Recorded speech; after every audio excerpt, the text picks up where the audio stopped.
Hello everyone, welcome to Reskill Upskill. Today we are going to prepare for CTET paper 2. Subject is history and the chapter is the earliest societies. Before starting this chapter, we will revise the contents of the previous chapter that we covered in the last video. Let's recapitulate now. BC stands for before Christ, AD stands for Anno Domini. जो BC है वो that is counted backwards in descending order you can say. जो AD है that is counted in ascending order और हम इन BC और AD के अलावा BCE that is before common era वो भी यूज करते हैं और CE that is common era वो भी यूज करते हैं. Periodization of history that means past in division of past into different categories. James मिल ने हिस्ट्री ऑफ इंडिया को 3 पार्ट्स में डिवाइड किया था, हिंदू, मुस्लिम एंड ब्रिटिश. जो बाद में वेस्टर्न हिस्टोरियंस जो हैं उन्होंने किसी 3 और पार्ट्स में डिवाइड किया, that was ancient, medieval and modern. और अगर हम इंडियन हिस्ट्री के सोर्सेज के बारे में बात करें तो वो है मैन्यूस्क्रिप्ट्स जो हैंड रिटन लिखे गए, जो हैंड रिटन है. इंस्क्रिप्शंस वो हमेशा हार्ड सर्फेसिस पे मिलती हैं आपको राइटिंग्स. सर्वे जो ब्रिटिशर्स थे वो उन्होंने हमारी कंट्री में पहले अच्छे से कंट्री को सर्वे किया, फिर उसके अकॉर्डिंग प्लानिंग की, उस प्लानिंग के अकॉर्डिंग ऑफिशियल रिकॉर्ड्स बनाए. Newspapers were also an important source at that time. Then archaeology, archaeologists have played an important role in telling us about various incidents in the history. The earliest societies. Curiosity is linked with knowledge. आप सबको याद होगा जब आपने पहली बार early man की picture देखी थी अपनी हिस्ट्री की बुक में, तो हम सब कितने क्यूरियस हो जाते हैं ऐसी पिक्चर्स देख के. हमारे दिमाग में इतने सारे क्वेश्चंस आ जाते हैं कि उनकी लाइफस्टाइल कैसी है, वो किस तरह के घरों में रहते हैं. We humans have always been curious about the lifestyle of these people. We have a lot of questions about them, and archaeologists help us in giving some of our answers related to history. Hunter-gatherers were the people who lived in the Indian subcontinent about 2 million years ago. These people used to hunt and gather food for themselves. That's why they are called hunter-gatherers.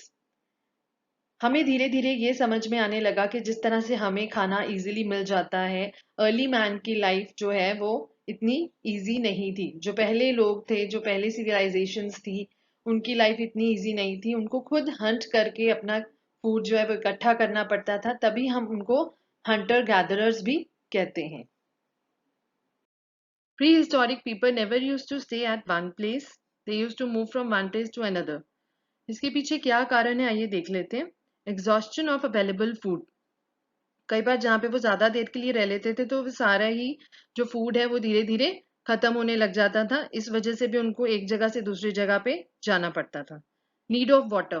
Plants, animals, human being सबको पानी चाहिए होता है. इस वजह से कई बार वो जिन लेक्स या पॉन्ड्स पे डिपेंडेंट होते हैं वो ड्राई होने लग जाते हैं. So they had to move from that place. Different seasons. कई बार जो पर्टिकुलर फ्रूट्स या वेजिटेबल्स हैं वो किसी पर्टिकुलर सीजन में ग्रो करते हैं. जिस टाइम उनको लगता है कि यहाँ पे they do not have available resources for them to satisfy their hunger, they use to move from that place. ये भी हो सकता है कुछ सीजन्स जो है उनको उसमें क्लाइमेट हार्श लगे, so they use to move from that place. Next, movement of animals. अब कुछ इनमें से लोग ऐसे थे जो फूड के लिए एनिमल्स के ऊपर डिपेंडेंट थे, एनिमल्स को हंट करते थे. तो animals use to move from one place to another in search of grass or water, so they had to also shift with them. अब हमें प्री हिस्टोरिक पीपल के बारे में कैसे पता लगा है? Mainly we know it through archaeologist. First of all archaeologist sites होती हैं जहाँ पे फिजिकल रिमेन्स मिलते हैं पास्ट इवेंट्स के, इनके थ्रू हमें पता लगा है. देन आर्कियोलॉजिस्ट को कुछ स्टोन टूल्स मिले थे जो प्री हिस्टोरिक पीपल जो है मीट कट करने के लिए, फ्रूट्स कट करने के लिए, ट्रीज की बाग को छीलने के लिए यूज करते थे. तो उसकी वजह से हमें उनका थोड़ा सा लाइफस्टाइल पता लगा है कि वो क्या खाते थे, कैसे रहते थे. कुछ फैक्ट्री साइट्स मिली हैं। फैक्ट्री साइट्स मतलब जहाँ पे ये स्टोन टूल्स जो है उनको शेप किया जाता था, उनको काट के जो है वो एक पर्टिकुलर शेप दी जाती थी, जिस भी तरह से वो उसको यूज करना चाहते थे। हैबिटेशन साइट्स मतलब कि जहाँ पे वो रह रहे थे, जिन केव्स में वो रह रहे थे, वहां पे उनकी चीजें देख के, उनके टूल्स देख के हमें ये पता लगा कि वो किस तरह की लाइफस्टाइल जी रहे थे। अब क्या टेक्निक्स थी उनकी स्टोन टूल्स बनाने के लिए, वो कैसे बनाते थे? पहली टेक्निक थी स्टोन ऑन स्टोन टेक्निक। उसमें एक पेबल जिसमें से उन्होंने स्टोन बनाना होता था, उसको वो एक हाथ में पकड़ते थे और दूसरे स्टोन को वो एज अ हैमर यूज करते थे। फिर उसको स्ट्राइक करके उसके फ्लेक्स निकाल के उसकी पर्टिकुलर शेप बनाते थे। दूसरा था प्रेशर फ्लेकिंग। एक एज के ऊपर स्टोन को मार के उसके स्मॉल फ्लेक्स निकाले जाते थे और उसको एक पर्टिकुलर टूल की शेप दी जाती थी। तो ये दोनों जो टेक्निक्स हैं, इस तरह से प्री हिस्टोरिक पीपल जो थे वो स्टोन टूल्स बनाते थे। Use of fire and change in environment. Pre historic people जो हैं उनको आग जलानी आती थी। ये आर्कियोलॉजिस्ट को कैसे पता लगा? कुरनूल केव्स में उनको थोड़ी सी एशेस मिली। उनको ये पता लगा कि जो लोग हैं वो एनिमल्स को स्केयर अवे करने के लिए इसको यूज करते थे, मीट कुक करने के लिए यूज करते थे, and they used it as a source of light also.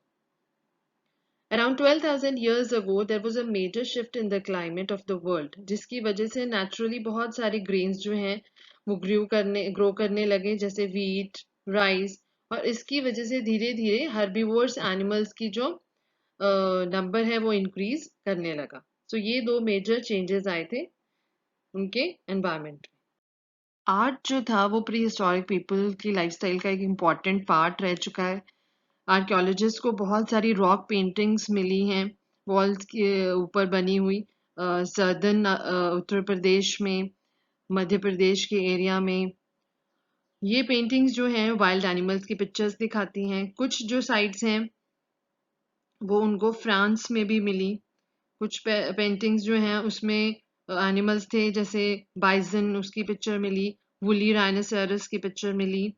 And the colours of these paintings were made from minerals.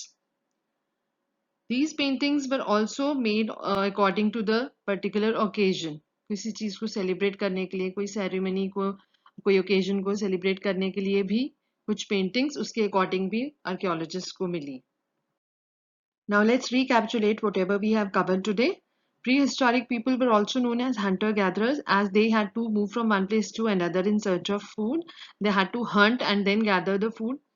What were the reasons of these people for moving from one place to another?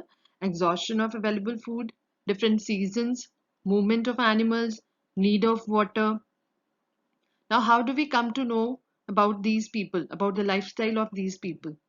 Through archaeological sites, through habitation sites where they were staying, their natural caves, rock shelters, and then we came to know about them through stone tools they were using, through factory sites where these stones were shaped. There were different techniques of making stone tools which these people were following: stone on stone technique and pressure flaking. Then use of fire. They used fire to cook meat as a source of light. And there was a major change in environment around 12,000 years ago, due to which some grains naturally grew in that region, and that also increased the number of herbivorous animals. Then they were very the paintings of these people were very rich. These were mainly depicting wild animals, and they were made sometimes according to the particular occasion or ceremony. So I hope you have understood whatever we covered today. Please like, share, and subscribe to Reskill Upskill. Till then, keep learning and keep upgrading your skill. Thank you.